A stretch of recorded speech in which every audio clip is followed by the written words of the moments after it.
तर आज आपले फॉलोअर्स आलते ना रे बा आपल्याला भेटायला निमकरद्यावरून. उठलो ना रे बापू सकाळी सकाळी उठलो तर बा फुल थंडी लागत जा फुल ताकद ना तरी उठच लागत कारण की आपल्याला जा लागत आहे. मग पहिले घासून घेतले दात फुल ताकद ना पुऱ्या रफ्तारनं. मग दात गीत घासणं झाल्यावर मग केले आपण आयटेस ते रे. मग काय पेलो ना आपण चहा फुल ताकदने बिस्किट संग चहा पिऊन आलतो. मग आपण आयटीआर मग भेटला होता आपल्याला पवनदाला भेटलो गिटलो. मग तेवढ्याच टायमात दिसला आपल्याला पर्णोदा. मग पर्णोदाचा बड्डे होता ना रे बा. मग काय केक गिक कापला फुल ताकद ना.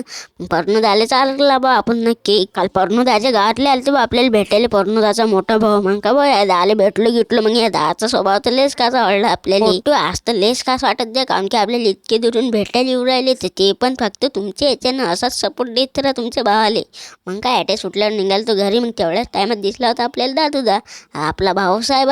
मग घरी आलो भातावर घेतली भाजी मग मारला भात आपली ताकद ना. मग काय बाहेर आलो भेटलो ते सूरज भाऊ याचं गाणं लवकरच येत आहे बरं कमिंग सून आहे. आणि मग आता आपला चॅट पण पाहून घ्या. आज आपल्या चॅटचा होता 31वा दिवस. आज फॉलोअर्स होते आपले 4.5K आणि युट्यूबर सबस्क्राईब होते आपले 100. मला असं वाटत आपलं चॅलेंज कम्प्लीट नाही होत बा. आज होता आपल्या चॅलेंजचा 31वा दिवस आणि आज फॉलोअर्स होते बा आपले 4.5K. आणि आपल्याला करणं पडतं आता 20 दिवसात 10K फॉलोअर्स. नक्की सपोर्ट करा बा. आता भेटू आता पुढच्या ब्लॉगमध्ये.